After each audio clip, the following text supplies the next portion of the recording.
E aí, Mulheres Maravilha, como é que vocês estão? Vai começar mais um episódio do nosso Mulher Maravilha Podcast, este espaço que foi criado com muito afeto para você que nos acompanha em nossas redes sociais, Instagram, YouTube, Spotify, sempre levando informação de qualidade, com muito afeto, com muito acolhimento e trazendo, sobretudo, gente, vocês já sabem disso, personagens da vida real, com suas histórias inspiradoras, transformadoras e, sobretudo, bastante humanas. E a nossa convidada de hoje é uma mulher de muitas camadas. Ela é atriz, escritora, comunicadora, apaixonada pela arte, pela literatura e por histórias que nos atravessam. Mas, acima de tudo, uma mulher que tem a coragem de transformar suas vivências pessoais, suas experiências mais profundas em diálogo, reflexão e arte. Ela é autora do livro Parte de Mim e é a criadora de um espetáculo teatral Etiqueta do Luto. A nossa convidada de hoje, com muita alegria, estamos recebendo aqui a escritora e atriz Daniele Tavares. Muito obrigada pela presença, Daniele. Bom dia, meninas. Obrigada pelo convite. É um prazer estar aqui nesse podcast que só traz mulheres maravilhas. Dani, muito obrigada pela tua presença, viu? Pela disponibilidade e, sobretudo, pela generosidade de compartilhar a tua história aqui conosco. E para começar, Dani, antes da atriz, da escritora e da mulher, que hoje sobe ao palco com Etiqueta do Luto, me perdoe, eu descobri uma menina de Curitiba que sonhava em ser mãe desde muito pequena. Conta isso pra gente. Sim, era uma coisa muito maluca isso, porque eu tinha sonhos mesmo, de quando eu dormia, que eu abria gavetas em casa e eu achava bebês. Isso era maravilhoso, porque era a realização desde muito pequena, com 8, 10 anos, de que eu queria ser mãe. Você abria a gaveta no sonho, os bebês vivos. Bebês vivos, e aí aquilo era uma alegria enorme, porque obviamente era a única forma de uma criança ser mãe. Realizar esse sonho naquele momento. Sonho delicioso. E acordada, eu também daí tinha delírios de que as minhas bonecas, eu ia chegar no quarto uma hora e elas iam ter virado meninas de verdade. Sim. Meio Pinóquio, né? E aí eu tinha toda uma fantasia lá, que a Rita ia ter 5 anos, e a ritualística desse processo, né? Exatamente. A Simone ia ter 6 meses. Como é que eu ia dar conta de todo mundo? Esse era o grande sonho da minha vida, era ser mãe. Em que momento que você percebeu que realmente era um desejo essencial, central na sua vida, depois da infância? Olha, eu não sei se eu tive esse momento. Na verdade, era uma coisa tão óbvia... Que só cresceu. Que nunca deixou de ser. Uhum. Nunca deixou de ser. Era uma coisa natural. Era, assim, com muitas pessoas hoje em dia, uma geração que não quer ter filhos... E se não se questiona, né? Tipo, eu não quero, isso é assim e faz parte, é um direito, é um desejo, eu acho isso super válido. Para mim, não se questionava não ter filhos. Não nos questionavam, né? Nós somos da mesma geração, exatamente. Era por uma questão de pressão social. Exato, sempre, né? Para mim, era um caminho tão natural, tão óbvio, que nunca eu imaginei na minha vida que pudesse haver a possibilidade de não ser. Não ser mãe. Quando eu tinha 11 anos, eu perguntei assim pra minha mãe: mãe, então quando eu crescer, eu vou casar e ter filhos? É isso? Tipo, como se eu tivesse... É o roteiro, é o script, né? Não, e teve até um episódio muito curioso. Meu avô tinha uma boate em Curitiba, que foi o tchan da época. Qual era, hein? Jack O. E aí eu tive com, acho que 10 ou 11 anos, um aniversário, que foi durante a tarde, né? Uma matinê. Na Jack O. Uhum. E eu pedi de aniversário uma boneca, um feijãozinho, sei lá o que. Ai, que delícia, eu lembro. E a minha mãe falou assim, mas como uma menina que já faz aniversário em boate querer uma boneca? Eu falei, eu vou querer ganhar bonecas até que eu tenha os meus próprios filhos. Ah, que linda! Tem com muita autoridade. Muito legal. Que idade isso? Com 10, 11 anos. 10, 11 anos. Uma guria, né? É muito interessante, porque realmente a gente vê uma grande maioria das meninas brincando de boneca. Eu brinquei de boneca, mas nunca dessa maneira que você está trazendo pra gente, tão especial. É uma coisa muito potente. Ô Dani, você tomou uma decisão que ainda é considerado muito difícil para a maioria das mulheres, né, em tempos atuais, ainda mais, que foi a de abandonar a tua carreira e cuidar dos teus filhos, da coisa de maternar mesmo. Sim. Algum medo nessa escolha? Não. Na verdade, pelo contrário, quando nasceu a minha, né, minha filha, o meu medo era: como é que eu vou voltar a trabalhar e deixar ela em casa? Uhum. Como é que eu vou terceirizar isso? Sim. E na época eu trabalhava no Banco Bamerindos, Associação Cultural, e eu tentei negociar uma série de alternativas. O que eu tentei inventar na época foi o home office. e eu trabalhava por projetos. Poderia ter havido uma forma. A gente está falando de que época? 1994. Perfeito. Tá? Que não se falava jamais em home office. E eu lembro de fazer propostas assim: então eu trabalho mais na segunda, quarta e sexta para ter terça e quinta uma manhã livre. Não, isso não existia. E com que idade isso você teve a primeira filha? 25. 25. Super jovem, né? Então, queria de alguma forma ter um tempo para ela, porque era insano para mim. Eu saía às 8 da manhã, voltar às 7 da noite. Era inconcebível, né? Eu vou terceirizar completamente. E aí eu cheguei à conclusão, conversei com meu marido, a gente entendeu que era possível fazer isso. Tá. E eu falei: não, então o que eu quero é a minha escolha é essa. A minha escolha é essa. E aí depois, quando nasceu meu filho, 2 anos depois, eu ainda montei uma empresa com a minha irmã, mas onde eu trabalhava meio período. Sim. A minha escolha sempre foi priorizá-los. E quando você olha para trás, o que mais te orgulha como mãe da Manu e do João? O tempo, qualidade de tempo com eles. Assim, perfeito. Essa dedicação que você pôde ter. Tempo é ouro, né? Tempo é ouro. E pequenas coisas assim, por exemplo, eu sempre quis fazer com que a infância deles fosse muito lúdica. E eu acho isso uma coisa especial. Até porque você tinha isso como bagagem dentro de você, bagagem viva, né? Sim, sim. Então, eu acho que isso é uma coisa que o tempo hoje é o que vale mais, é o que mais é rico quem tem tempo. Sim. Realmente o tempo é o nosso bem mais precioso. Mas e qual foi a tua formação até os 25 anos? Eu fiz comunicação social, me formei com habilitação em publicidade e propaganda. Eu também. E também sou atriz, olha aí, quanta coincidência. Mas eu fiz depois comunicação social. Eu fiz dança, sapateado, por mais de 10 anos. Antes de me formar, eu também dava aula de sapateado, mas sempre para criança. Eu fiz inglês na cultura inglesa, então quando eu vim para São Paulo fazer teatro, eu dava aula aqui numa escola de inglês também. Então tinha ali uma coisa de professora, né, de lidar de com várias crianças. frentes. Mas aí, logo que eu me formei no publicidade, não era aquilo que eu queria, né? Então eu vim para São Paulo, fiz um pouco de teatro, aí eu fui para Curitiba passar um Natal, reencontrei um colega de faculdade, e aí, enfim, voltei para Curitiba para casar.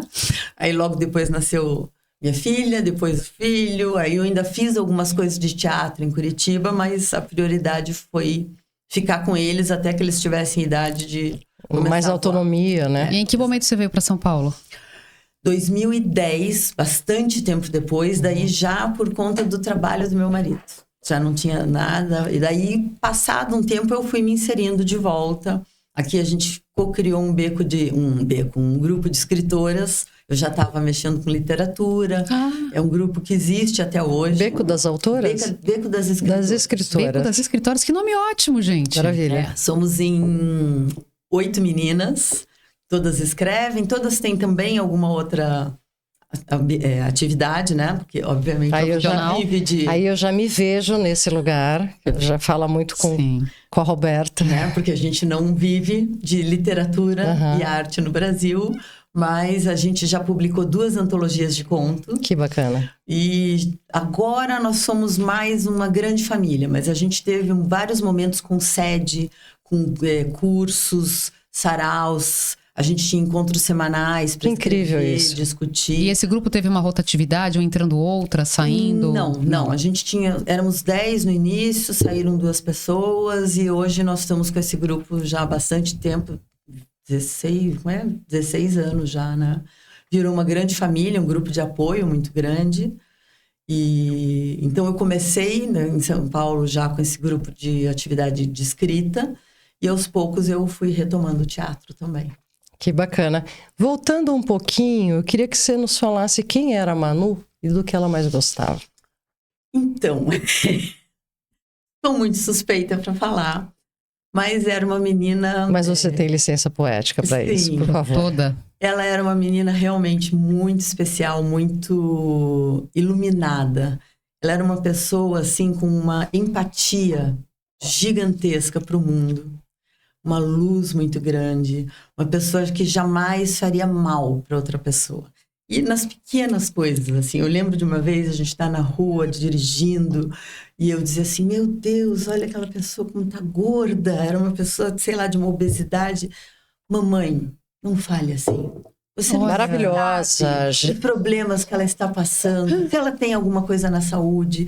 Então, nos pequenos detalhes. Generosa, essa facilidade nata. de se colocar no lugar do outro, né? Exato. Assim, já nasceu empata. E é um pouco à frente do tempo. De uma vez ela veio me contar que a amiguinha, sei lá, ela tinha 8, 9 anos, que a amiguinha chegou muito triste no colégio porque a mãe tinha começado a namorar outra menina. E ela disse... Mas o que tem de errado? Tá tudo bem. E ela foi confortar a menina. Sabe, pequenas coisas. De uma vez que a gente fez uma festa do pijama e elas tinham 5 anos. E uma das meninas acordou e foi falar no ouvido dela assim que tinha feito xixi na cama. Aí ela falou, calma, vai dar tudo certo. Estavam todas no chão. Isso festa do pijama raiz, né? Sim, raiz. Raiz. Não é Nutella. Não é Nutella. Joga o colchonete no chão e um monte acampa. de colchonete no chão do quarto. Sim. Elas iam correndo me chamar. E aí ela me contou a situação. Eu cheguei lá, todo mundo pro café da manhã. Vamos. Tirei a menina, Claro. dei banho. Ninguém percebeu nada.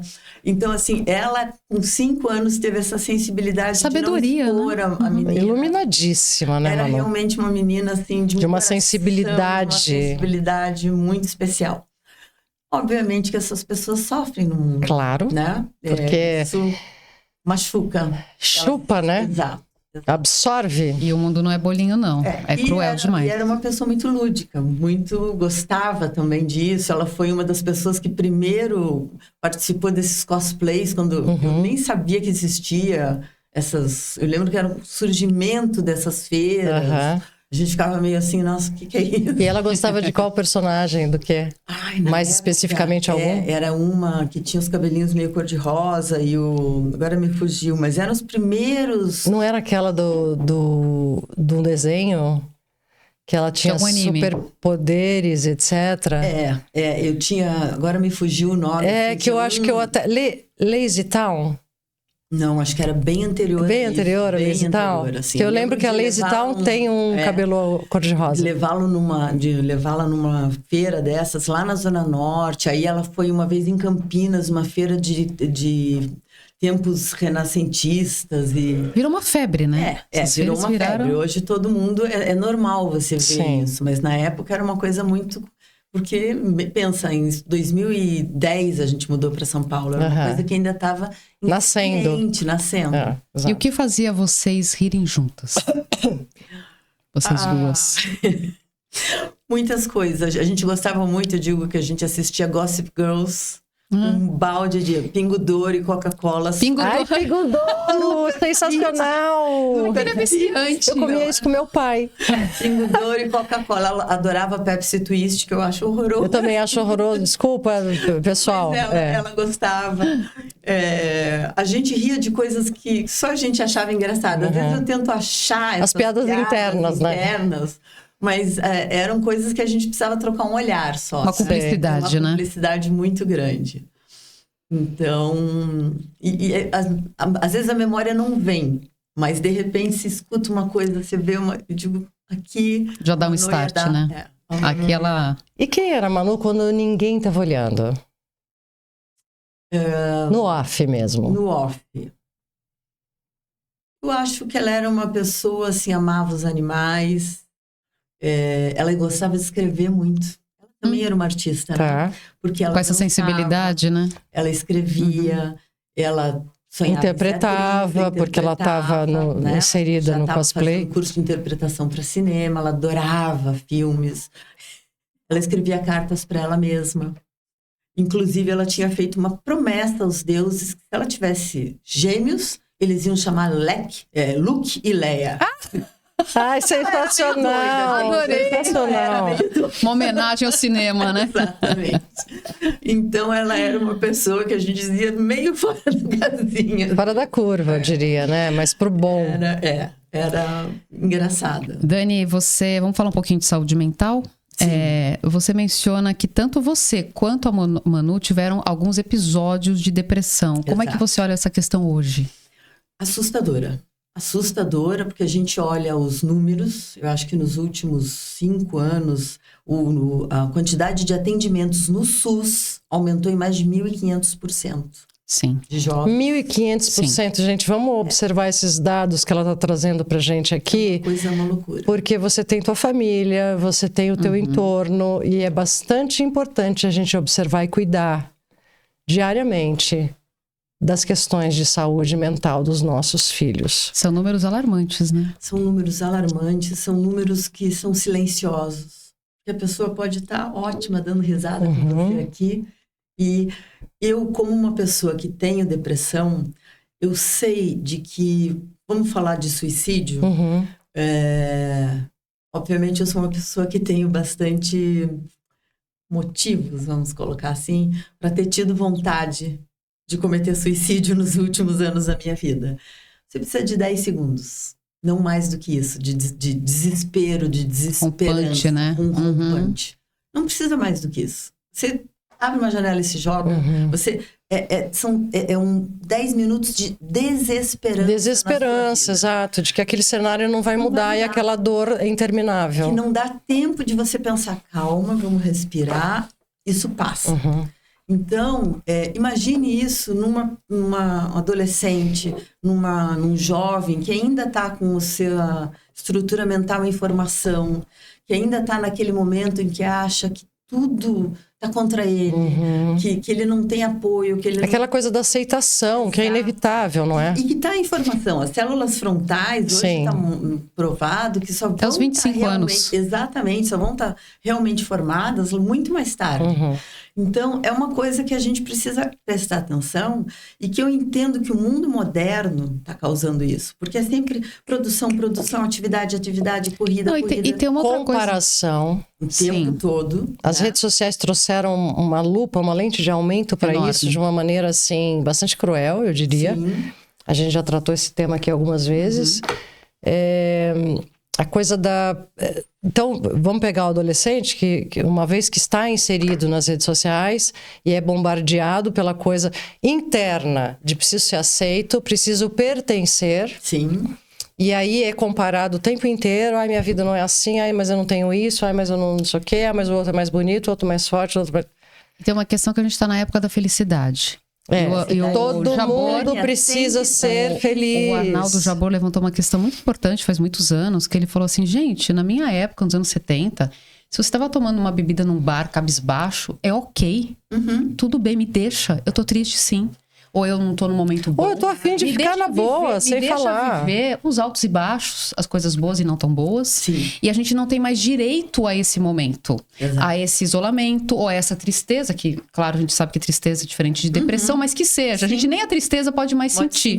E a outra questão da depressão que eu acho muito complicada é que as pessoas vão para os sintomas clássicos. E a depressão não é clássica. Não. Que você acabou de dizer. Uma pessoa pode estar aqui sorrindo, super funcional, e pode estar extremamente depressiva. Agora, eu acho que você colocou uma coisa que eu acho que a gente tem que debater e trazer à baila, assim, exaustiva às vezes, que é a coisa do, a gente tem que estar feliz. A gente, quem falou, quem deu essa ordem. Então, eu acho que é muito importante a gente levar isso para quem nos ouve e nos assiste, que a gente não tem que nada. A gente não tem que nada. Você tem que ser você. E eu acho que o grande exercício da vida até aqui, falo isso com muita humildade, mas do alto dos meus quase 55, eu acho que o grande exercício da vida é você conseguir ser melhor do que você mesmo. Sim. E o mais interessante e o mais feliz para você. sabe?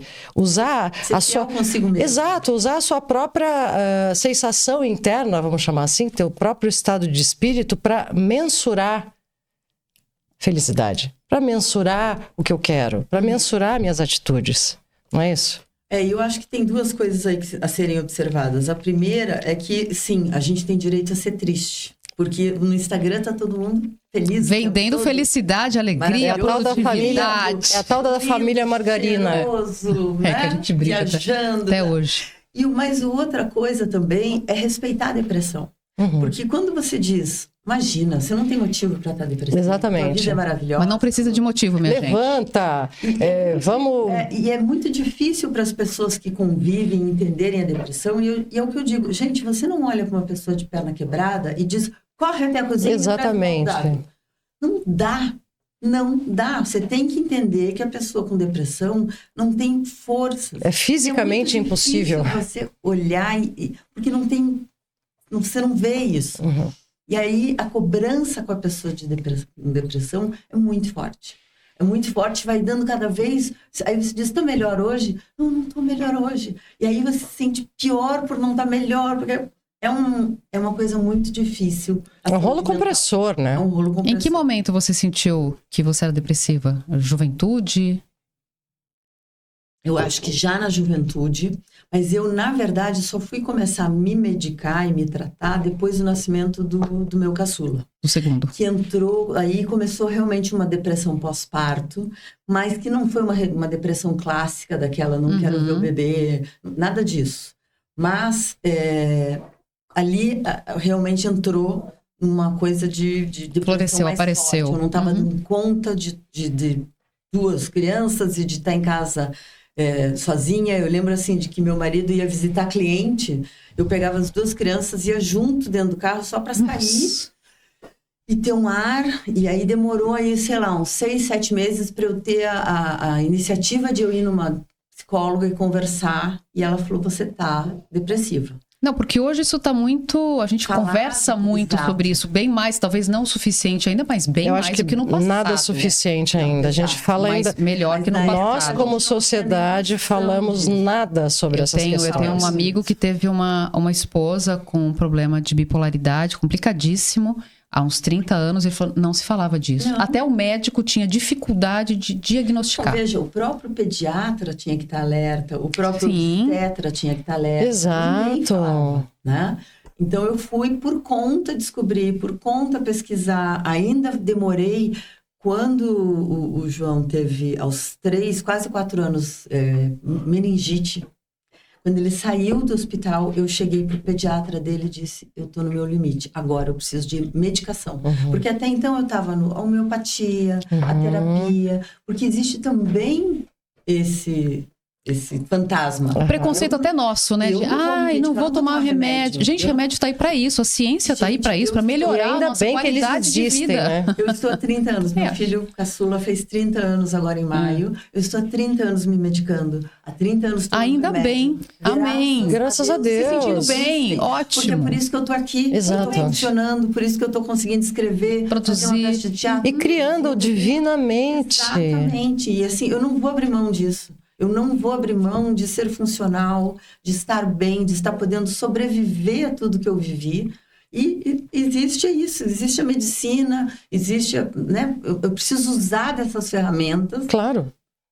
E também abrir mão em razão do quê, né? Em nome de quem? Sabe? Exato.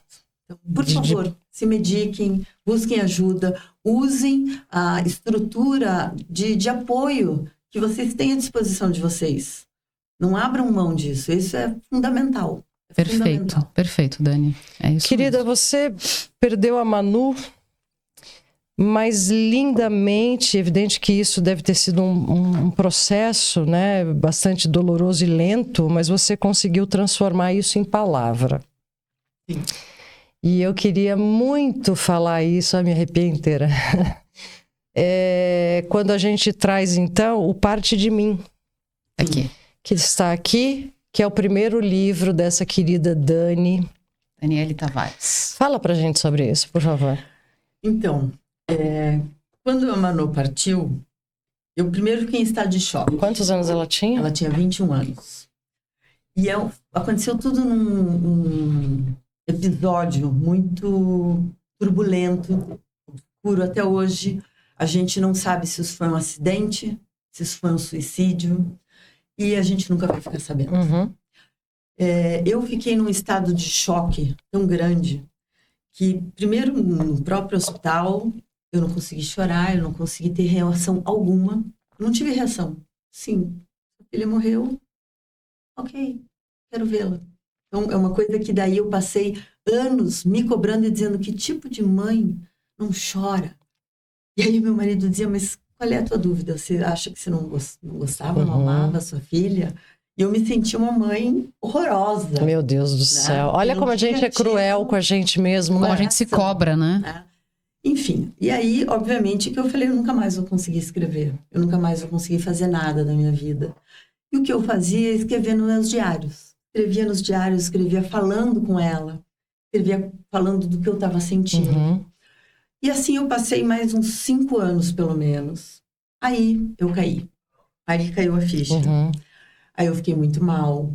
Aí eu não queria mais que o mundo contasse comigo. Eu sempre fui a pessoa que cuidou de tudo para a família inteira. Uhum. Eu disse: meu Deus, eu quero que as pessoas me esqueçam. Eu quero que as pessoas não peçam mais para eu ir no mercado, para eu falar com a vizinha, para eu cuidar do sobrinho.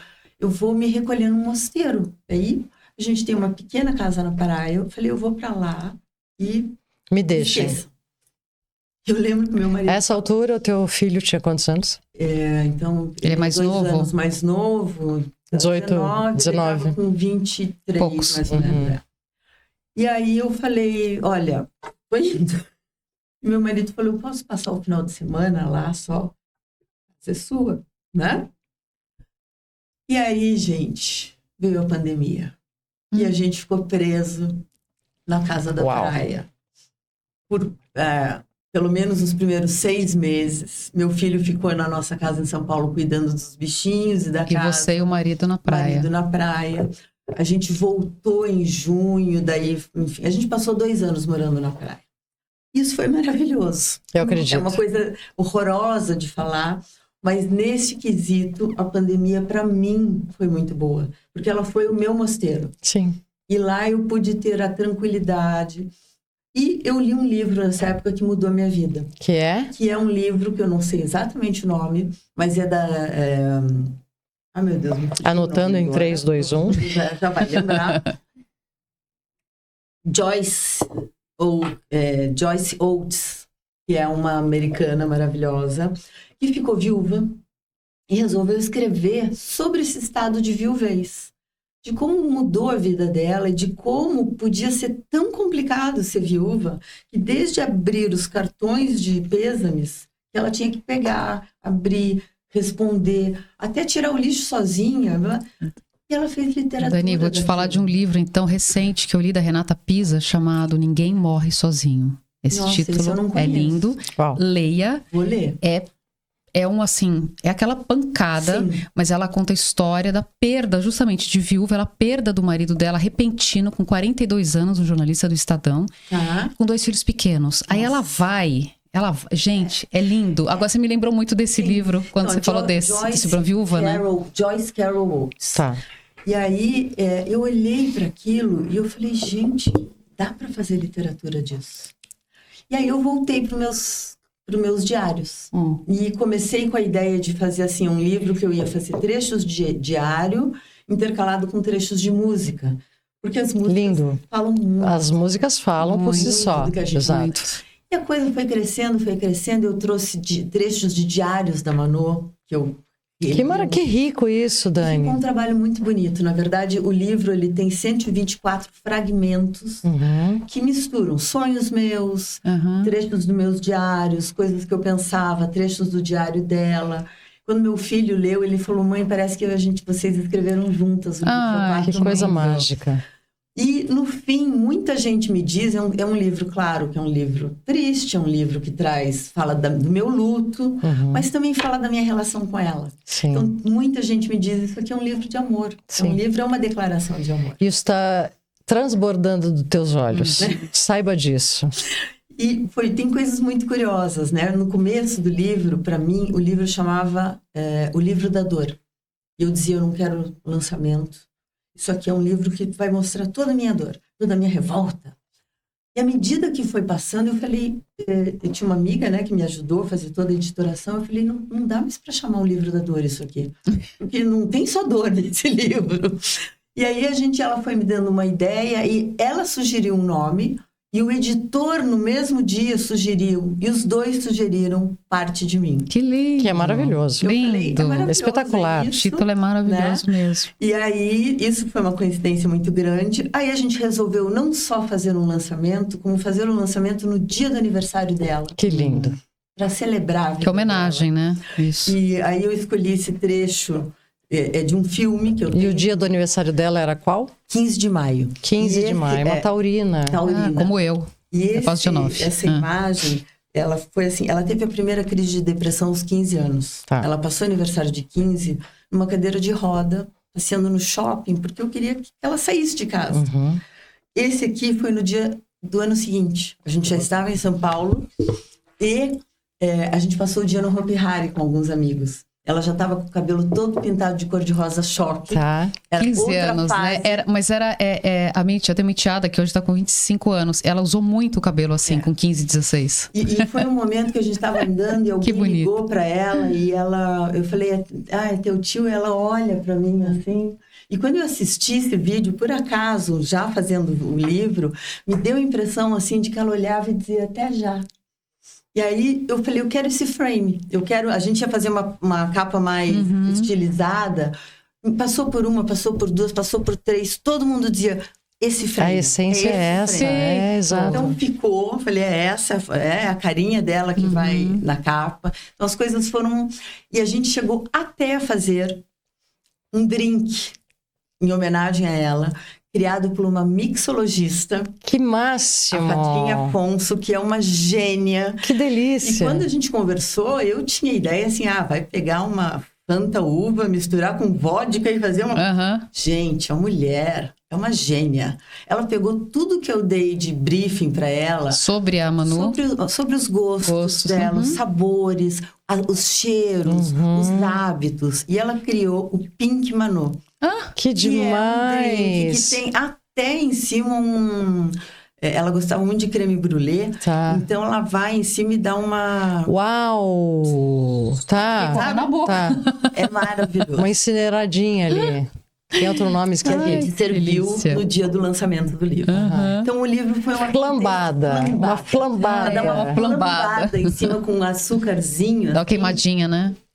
Fica assim, o lançamento... E onde é que a gente pode tomar? Pelo amor de Cristo. A gente precisa fazer evento, mas existe um projeto de envasar o Pink Manu para comercializar. Que maravilha! Distribuir a Manu. Que maravilha! Então, é isso. Muito bom, muito bom, muito bom. Me diga uma coisa, refletindo sobre a tua frase, Dani. Ninguém pergunta nada à mãe da menina morta. Por que a sociedade ainda tem tanta dificuldade de lidar com mãe enlutada? Olha, é uma pergunta... As pessoas têm medo de falar da morte.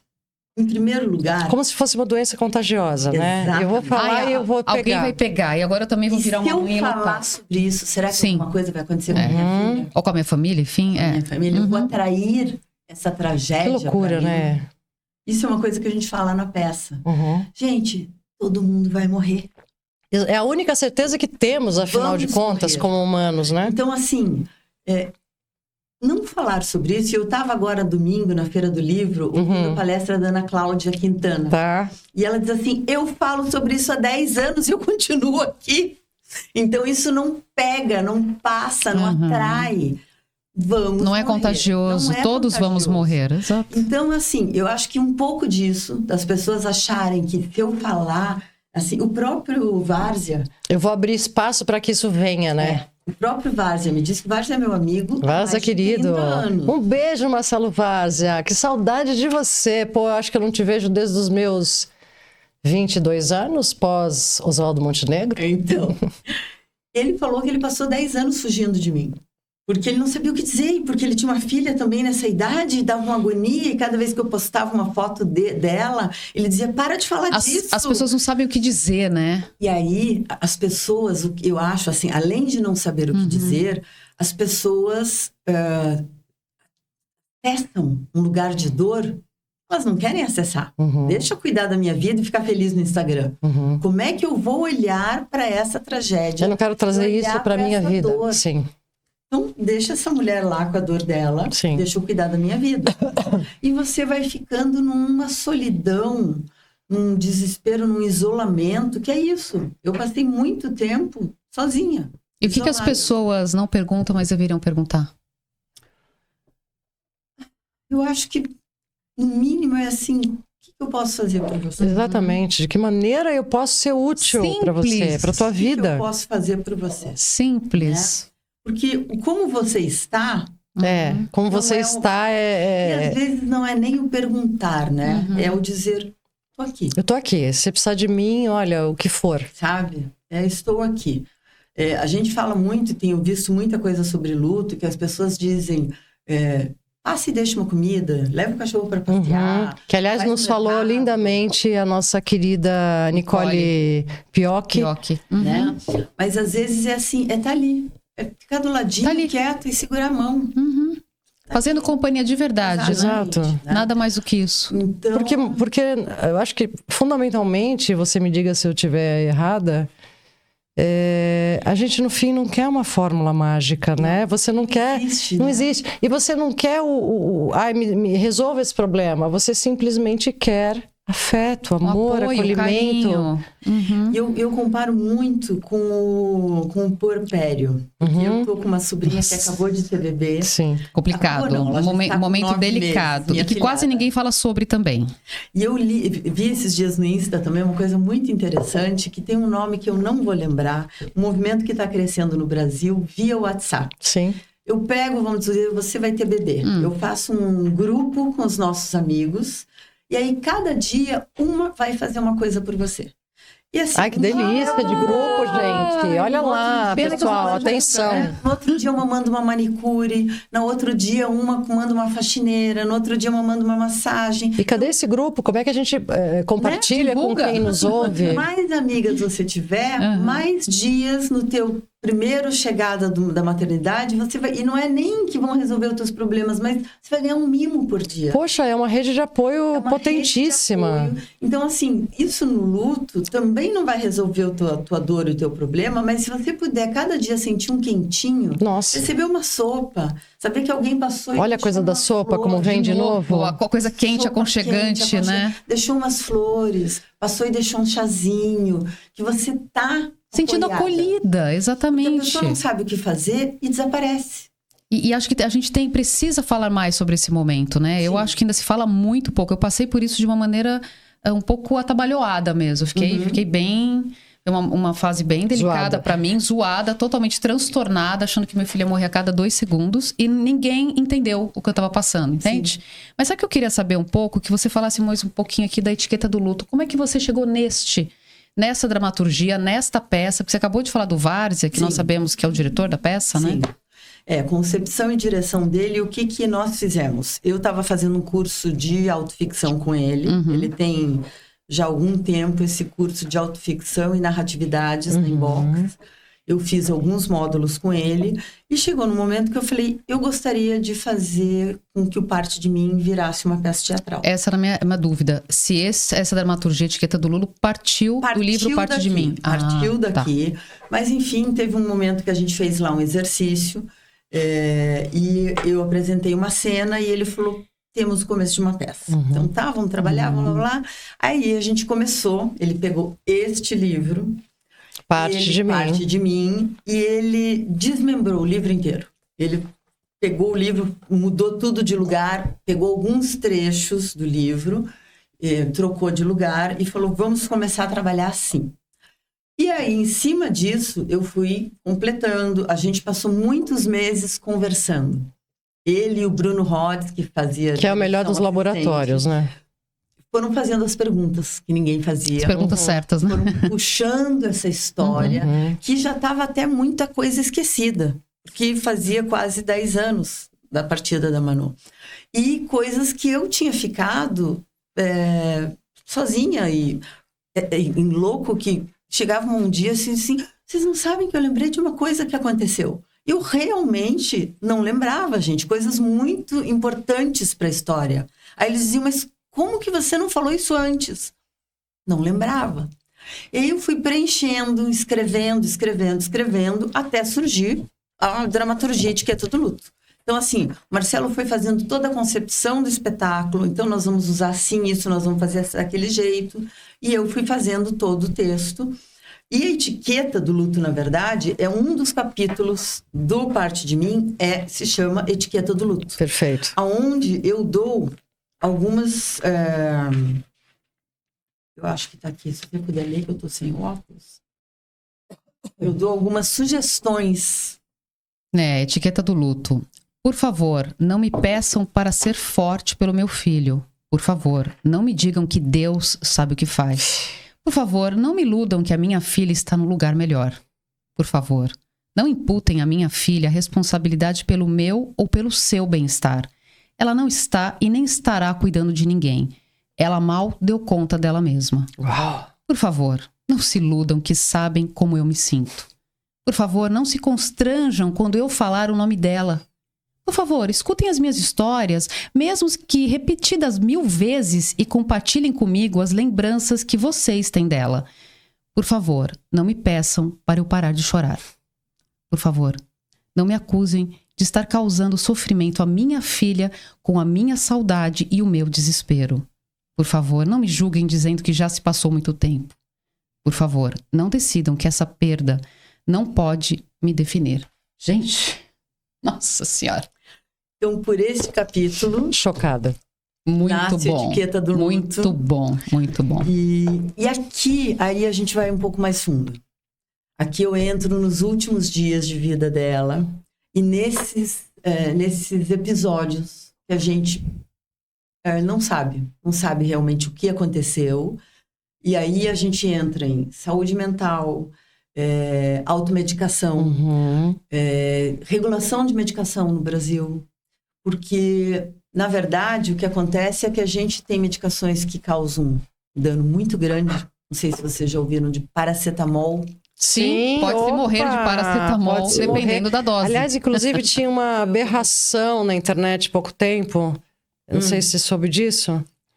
Desses desafios. Certo. Não acredito. Juro pra você. Eu juro pra você. Sim. Eu li a matéria inteira, fui atrás depois esmiuçar, porque eu fiquei tão chocada com aquilo.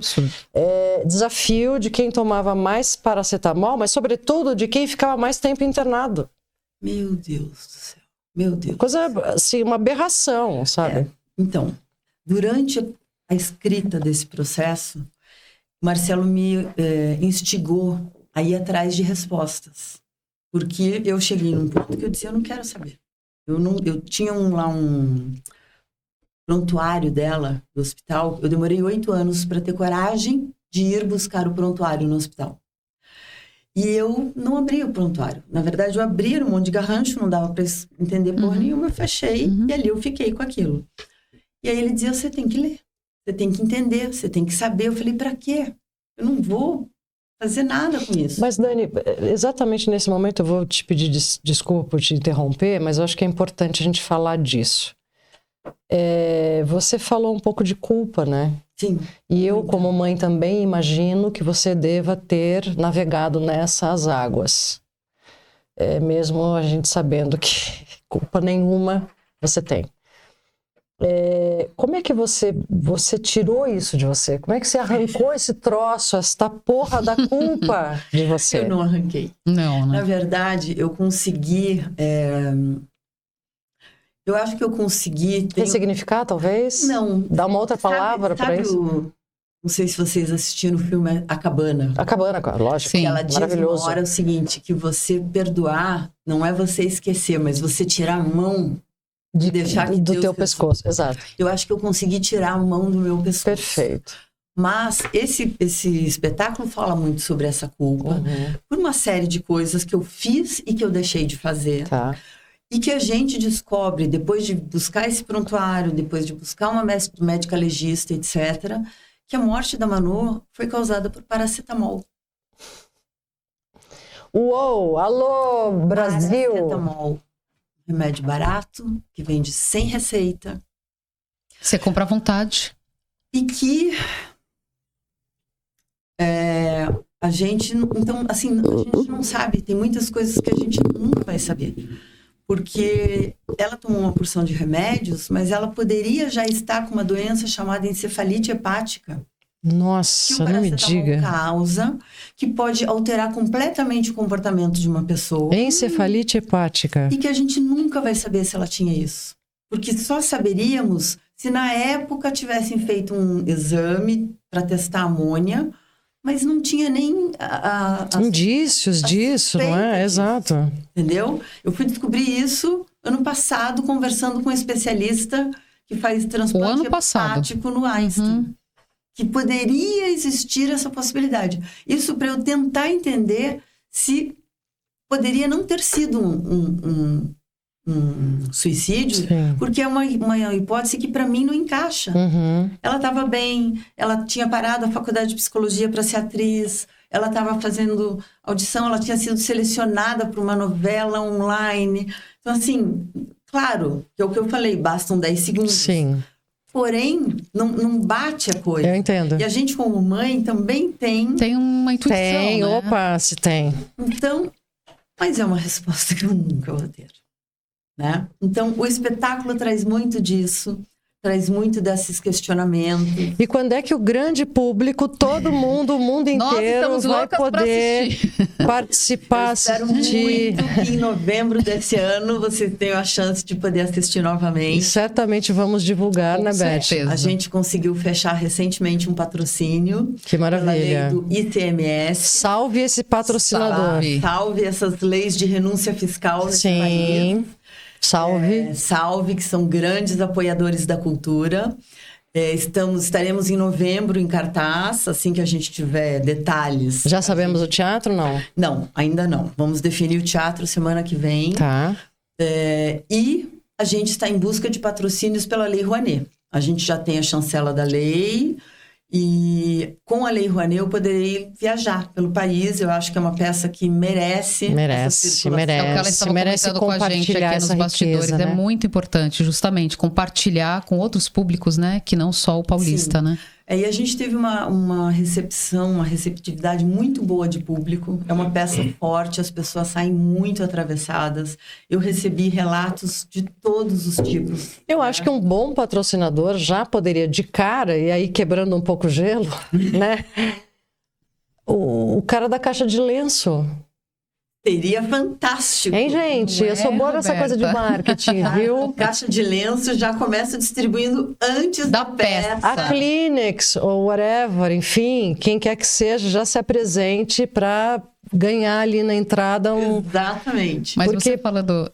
Não pode falar, falei. Não, porque é inevitável que a gente vá não se emocionar muito nessa peça. Não, com esse texto que eu li agora, que você colocou a etiqueta do luto, já... Não precisa mais nada. Já tô tocada aqui. E tem muitas impressionante. que agradecem realmente da gente poder estar levantando essa questão de pessoas que passaram por situações e que se sentem representadas. De pessoas que vêm contar situações absurdas e, assim, até de uma menina que disse: eu já tentei suicídio várias vezes. E agora eu entendi o que a minha mãe sofreria se eu tivesse conseguido. Eu nunca mais vou fazer isso. Minha nossa. Isso me arrepia. Nossa, que coisa louca. Mas você falando da peça e da reação do público, o que você mais espera que as pessoas levem da peça? O que mais eu espero? Eu acho que essa certeza de que a gente precisa falar sobre isso. Precisa desmistificar a questão de falar sobre a morte. E romper esse protocolo. Romper. Né? Esse preconceito, esse... Abraçar as pessoas que estão passando pelo luto. Entender isso. Porque, na verdade, abraçar literalmente e metaforicamente. Porque é isso. Se você não sabe o que você fala, gente, é um abraço. Você não precisa mais nada. Exato. Um abraço bem dado, sabe? Porque aquilo está dizendo tudo. Estou aqui... eu te amo, eu tô com você, eu sei que não tem o que ser falado nessa hora. Mas eu tô aqui. É isso, né? E metaforicamente também. É dizer, eu entendo, eu vou trazer tua sopinha, eu vou te ajudar de alguma forma, eu sei que é um momento difícil. Eu vejo você. Eu vejo você. Eu não vou ter medo de estar aqui com você nesse momento. Receio, qualquer tipo de... Perfeito. Eu queria que você deixasse uma mensagem para quem nos vê, nos assiste. A mensagem que você quiser, por favor, a câmera é sua. Gente, eu tinha muitas mensagens, mas vamos lá. Eu gostaria muito que vocês não tivessem medo de falar sobre a morte, de programar a sua morte. Isso também é um ato de amor. Reúnam a sua família e digam, olha, o dia que eu for, eu prefiro ser enterrado, eu prefiro ser cremado, eu quero deixar as minhas bijuterias para minha sobrinha, as minhas roupas para minha tia, porque a herança, o advogado resolve. Mas as coisas afetuosas, o dia a dia, isso precisa ser falado, precisa ser conversado. Abracem as pessoas que estão de luto de todas as formas que vocês puderem. E, principalmente, abracem as pessoas que estão vivas de todas as formas que vocês puderem. Aproveitem, né? Maravilhosa! Dani, infelizmente obrigada, a gente está chegando Dani. Ao fim dessa entrevista. Uma delícia esse papo. Tão tocante, tão humana, tão potente, que eu tenho certeza que cada um que nos ouve e assiste agora se sentiu tocado, representado, mexido de alguma forma. E que isso pode, a partir da tua história de vida, pode fazer uma diferença importante aí. Tomara. Pedir para você deixar os teus contatos, até depois para peça, que as pessoas te encontrem, saibam onde te encontrar. Deixa os teus contatos. Olha, eu acho que o mais importante é no Instagram, é @etiqueta do luto. Nessa página vocês acompanham a peça, o meu é @adani.tavares, @adani.tavares. Mas no Etiqueta do Luto vocês têm todas as informações, se vocês seguirem, quando a gente voltar em cartaz vocês já vão estar sabendo. O patrocinador também entra em contato, né? Sim, que vai ter a isenção fiscal. A gente vai adorar receber vocês, viajar pelo país, levar isso para quantas mais pessoas tiverem interesse, puderem ter essa oportunidade de viver essa experiência. Vai ser muito bem-vindo. Obrigada, viu, Dani? Foi um prazer enorme. Obrigada pela generosidade em compartilhar a tua história. Muito obrigada. E é isso, meus queridos, a gente vai ficando por aqui, encerrando, sem lenços, mas quase precisando deles. Mas assim, eu falo de coração mesmo agora, que uma entrevista potente como essa, né, com essa história de vida tão... Uau! Tão forte, tão bonita, ver essa mulher linda na nossa frente... com tantos sonhos e com tantos projetos, né? Ressignificando a vida de uma maneira tão bonita. Então, nos alegra muito também. A gente vai ficando por aqui. Eu espero que vocês fiquem bem. E a gente se vê no próximo episódio do nosso Mulher Maravilha Podcast. A gente se vê. Fiquem com Deus. Um beijo grande. Até lá. Beijo.